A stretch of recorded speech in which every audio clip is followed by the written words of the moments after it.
साथियों नमस्कार, आप देख रहे हैं सनसनी रिपोर्ट और इस वक्त हमारी मौजूदगी है बवाना इंफ्रा जो अपने आप में बहुत एक ऐतिहासिक कदम उठाया है, जो गौ सेवा रथ निकाला है। बवाना इंफ्रा ने डेवलपमेंट प्राइवेट लिमिटेड ने गौ सेवा रथ भी निकाला है। दिल्ली में आपने देखा होगा कि गाय को लेकर हमेशा विवाद रहता है और सुर्खियां भी बनी रहती है, लेकिन अब बवाना में अगर हमारा पशु या गाय घूम रही है तो उसके लिए इन्होंने आज मंगलवार वाले दिन एक गाड़ी की बंदोबस्त करा है। इसको एम्बुलेंस हम कह सकते हैं और कुछ लोग भी है। गौ सेवा रथ है ये।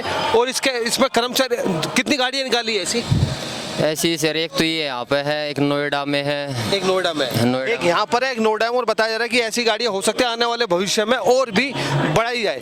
तो दोस्तों आज जो है मंगलवार है, बजरंगबली का दिन है। अंदर जो है भंडारा हो रहा है। बवाना के आसपास के जितने भी लोग हैं सब इस भंडारे में आके प्रसाद ग्रहण भी कर रहे हैं। और बवाना इंफ्रा की पूरी टीम यहाँ मौजूद है। इंदर राज सिंह जी जो मिनिस्टर है, दिल्ली में मिनिस्टर है, वो भी आए हुए हैं। आइए अतिथिगणों से चर्चा करते हैं और बवाना इंफ्रा के जो कार्यकारिणी की टीम है उनसे भी चर्चा करते हैं कि सनसनी के माध्यम से आज भंडारा करवा रहे, गौ सेवा में योगदान दे रहे हो, क्या संदेश देना चाहते हैं। इसी मुद्दे पे आज इन लोगों से चर्चा करके माध्यम से रखेंगे।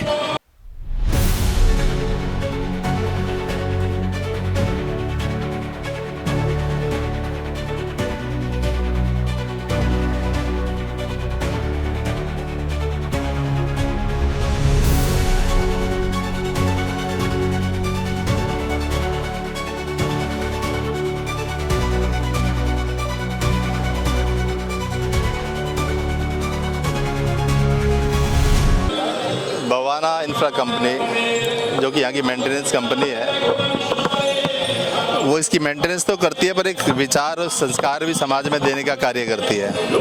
नर सेवा नारायण सेवना की भावना भी अपने अंदर रखती है, क्योंकि टोटल व्यापार नहीं है जीवन व्यापार के साथ साथ कुछ लोगों के लिए चिंता करने का, उसका अंत्योदय का परिचय देने के लिए भी है। इसी उसमें इंफ्रा की जो मैनेजमेंट है, उसके जो एमडी हैं मिस्टर मनोज कुमार जी, उन्होंने लोगों के लिए कि साल में लोग एक दूसरे मिल पाएँ, साथ में गरीब लोगों की चिंता करते हुए उन्हें जूता दान देना, साथ में उनकी भोजन की व्यवस्था करना और लगातार किसी न किसी माध्यम से समाज से जुड़ने का जो प्रयास उनका रहता है और नेचर और कल्चर के साथ भी जुड़ते हैं। एक बहुत बड़ा वृक्षारोपण साल में करते हैं। देश के प्रति भक्ति का स्वरूप भी उनमें दिखाई देता है, क्योंकि यहाँ पे आप जब देखेंगे इंफ्रा के अंदर तो तिरंगा झंडा बहुत जगह लगा मिलेगा।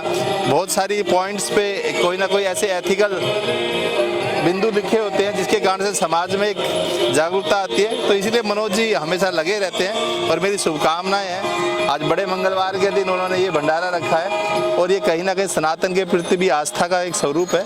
तो शुभकामनाएं हैं सभी को। जैसे सर ये आपका विधानसभा भी और यहाँ के लोग वासी भी हैं यहाँ पे आए, तो उनके लिए क्या मैसेज है? ये अच्छी बात है कि मेरी विधानसभा में ये DSIDC का क्षेत्र आता है और उसकी मेंटेनेंस एक सुरक्षित और व्यवस्थित हाथों में है। तो मेरे यहाँ के लोग भी उससे खुशी हैं और जब समाज खुश है, लोग खुश हैं, तो कहीं ना कहीं बवाना विधानसभा प्रोग्रेसिव रहेगा, ये आगे बढ़ता रहेगा। भारत ये धार्मिक देश है, सामाजिक देश है। यहाँ कुछ न कुछ गतिविधि चलते रहती है। मनोज अग्रवाल जी के नेतृत्व में बवाना इंफ्रास्ट्रक्चर के माध्यम से गए 10 सालों से जिस प्रकार का भंडारा यहाँ पर आयोजित होता है, हम तो दिल्ली में पूरे अलग अलग जगहों पे जाते हैं, इस प्रकार का भंडारा हमने कहीं नहीं देखा। जहाँ बैठकर लोग भोजन करते हैं, बहुत अनुशासित पद्धति से सब चलता है और इतने कार्यकर्ता स्वयं प्रेरणा से यहाँ पर काम करते हैं। मुझे लगता है मनोज अग्रवाल जी का धन्यवाद करता हूँ कि बहुत अच्छा कार्यक्रम का आयोजन वहाँ पर इस प्रकार का करते हैं। ये अनुकरणीय उपक्रम है, उनके लिए हमारी बहुत बहुत शुभकामनाएं। क्या कहना चाहेंगे आप, जो आप कितने सालों से कर रहे हैं और ये आप हमारे परिवार के मुखिया हैं, वरिष्ठ हैं, जो भी कुछ हम करते हैं वो श्याम जी के मार्गदर्शन से करते हैं, इतना ही कहना है। कितने सालों से कर रहे हैं? 10 साल से हो गए।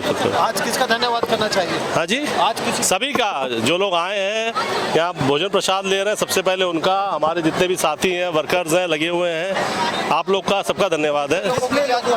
आज 25,000 लोगों का प्रसाद बना है। पिछली बार 15,000 का किया था और अब की बार यहाँ पर क्या है, सबसे बड़ा इंडस्ट्री एरिया दिल्ली का, यहाँ पर 15,000 फैक्ट्री काम करती है, 2 लाख वर्कर रहते हैं, तो जितनी क्षमता होती है। और यहाँ पर इस बार विशेष ये है कि हम लोग 5,000 लेडीज़ को हम लोग जो है जूते हम लोग यहाँ पर दे रहे हैं, जिसके कूपन हम लोग 3 दिन पहले बांट देते हैं। तमाम उद्योग सिर्फ फायदा कमाने के लिए सोचते हैं, बवाना इंफ्रा ने कैसे अलग सोचा कि भाई हम कुछ अलग देखिए ऐसा है, पैसा कमाई सब भी हम भी हैं, लेकिन जहाँ पैसा नहीं काम आता वहाँ दुआएं काम आती है। तो ये 25,000 जो दुआ लेके जाएंगे, ठीक है, तो वो जो है ज़्यादा इंपॉर्टेंट है, ये खाली समझने की बात है। ठीक है, नमस्कार। की भी शुरुआत की गई। गौ सेवा की रस भी हमारे श्याम जाजू जी माध्यम से 5 साल पहले आप ही ने उसका आरंभ किया था। आप ही के प्रेरणा से हमने वो लगाई थी पूरे नॉर्थ दिल्ली के अंदर जो है, क्योंकि एमसीडी के पास गाड़ियाँ होती हैं लेकिन हर तरह के जानवर, कुत्ता हो, बिल्ली हो, सबको उठाने के लिए होती है। ये डेडिकेटेड 24 घंटे जो है सिर्फ गौ उठाने के लिए, क्योंकि गौ माता भारी होती है तो उसको उठाने के लिए पुली लगाई गई है। और वो जो है यहाँ पर जो 7 गौशाला है बवाना नरेला के अंदर, वो सब जगह जो है वहाँ पर अस्पताल में जहाँ से मैसेज आता है वहाँ पर हम लोग बहुत इज्जत से जो है उनको पहुँचाते हैं। शाम जाजू जी, जो काम दिल्ली सरकार को करना चाहिए वो बवाना इंफ्रा करे। नहीं, सरकार तो सरकार का काम करती है, सरकार पॉलिसीज बनाती है, उसके साथ साथ मनोज जी जैसे सामाजिक लोग, एनजीओज आगे आकर अपना दायित्व उठाते हैं। मुझे ऐसा लगता है कि सब लोग मिलकर ये काम होता है। सरकार भी नहीं, रेखा गुप्ता जी के नेतृत्व में सरकार आने के बाद गौशालाओं के विशेष चिंता हो रही है इस सरकार के माध्यम से, तो वो भी कर रहे हैं और लोग भी अपना योगदान दे रहे हैं। धन्यवाद करना चाहूँगा जितनी लेबर्स हैं हमारे बवाना इंडस्ट्रियल एरिया में, जितने लोग हैं कि वो आए, और ये हमारा सौभाग्य है कि हमारे यहाँ घर पे आके खाना खा रहे हैं वो लोग। तो धन्यवाद सिर्फ उनका है और किसी का नहीं है। आज जो युवा उद्यमी के नाते जी इस बड़े स्तर पर आप लोग हाँ जी तमाम जो लोग युवा आते हैं वो सिर्फ ये सोचते हैं कि मैं फायदा कैसे करूँ, ज़्यादा से ज़्यादा कैसे इनकम करूँ। इट इज़ उनमें विचार कैसा है कि सेवा का भाव कैसे है। देखिए, काम सब कर रहे हैं, आप भी कर रहे हो, हम भी कर रहे हैं, लेकिन it is all about giving back to the society. हर चीज़ आप अपने लिए नहीं कर सकते हो। जब सब खुश रहेंगे तो तभी आगे हमारा देश भी बढ़ेगा। दोस्तों, हमने आपको पूरी कवरेज दिखाई। अब हम यहाँ से रुखसत हो रहे हैं, जा रहे हैं, लेकिन जाते जाते हम उन महिलाओं से भी चर्चा करना चाहेंगे, उन बच्चों से भी चर्चा करेंगे, उन बुजुर्गों से भी चर्चा करेंगे जो इस प्रसाद को ग्रहण कर रहे हैं। आज बताया जा रहा है कि 25,000 लोगों को प्रसाद वितरण किया जा रहा है और आप इसमें शामिल हो रही है और आपको भी एक बड़ी जिम्मेदारी मिली है। आपसे ही शुरुआत करते हैं, क्या नाम है आपका? मुस्कान। मुस्कान जी, मैं देख रहा हूँ सबके चेहरे पे एक मुस्कान है प्रसाद ग्रहण करने के बाद। क्या कहना चाहेंगे जो जिम्मेदारी आपको मिली है? मैं ये कहना चाहती हूँ कि अपना खाओ और दूसरों को भी खिलाओ, वेस्ट ना करें खाना। और बच्चे हैं जो वो इधर उधर फेंक रहे हैं, उनको भी ये बोला जा रहा है कि खाओ, आराम से खाओ, लेकिन वेस्ट मत करो ना। घर बच्चे बहुत शैतानी कर रहे हैं, बस इतना ही कहना चाहती हूँ। आपने प्रसाद ग्रहण करा, क्या क्या प्रसाद में मिला? जो सबको मिला वो भी मिला। हलवा, पूड़ी? हाँ। अच्छा लगा? अच्छा लगा। चलो दोस्तों, फिलहाल के लिए इतना ही। जैसे मैं आपको बता दूं कि छोटे छोटे बच्चे हैं, प्रसाद की एक बहुत अच्छी सुविधा जो है, एक सिस्टम से प्रसाद दिया गया है। एक थाली रेडीमेड पैकेज में हलवा है, राजमा है, रोटी है, मतलब जो प्रसाद के रूप में बहुत सारी चीज़ है। और सबसे अच्छी बात है, गर्मी को मद्देनजर ध्यान रखते हुए पानी की बोतल दी जा रही है और छाछ का पैकेट भी दिया जा रहा है कि किसी को परेशानी ना हो, किसी को कोई दिक्कत ना हो, यहीं बैठ के भोजन करें और भोजन को वेस्ट ना करें। तो बवाना इंफ्रा जो काम कर रही है बहुत सराहनीय काम है, गौ सेवा रथ और ऐसे काम जो एक इतिहास बना रहे हो। और मैं भीड़ की बात करूं तो भीड़ लगातार बढ़ती जा रही है। फिलहाल के लिए इतना ही। आप देख रहे हैं सनसनी रिपोर्टर। अब हम इस प्रसाद को हम भी ग्रहण करेंगे और हम सौभाग्यशाली कि इस प्रसाद को ग्रहण करने का अवसर हमें मिला। धन्यवाद।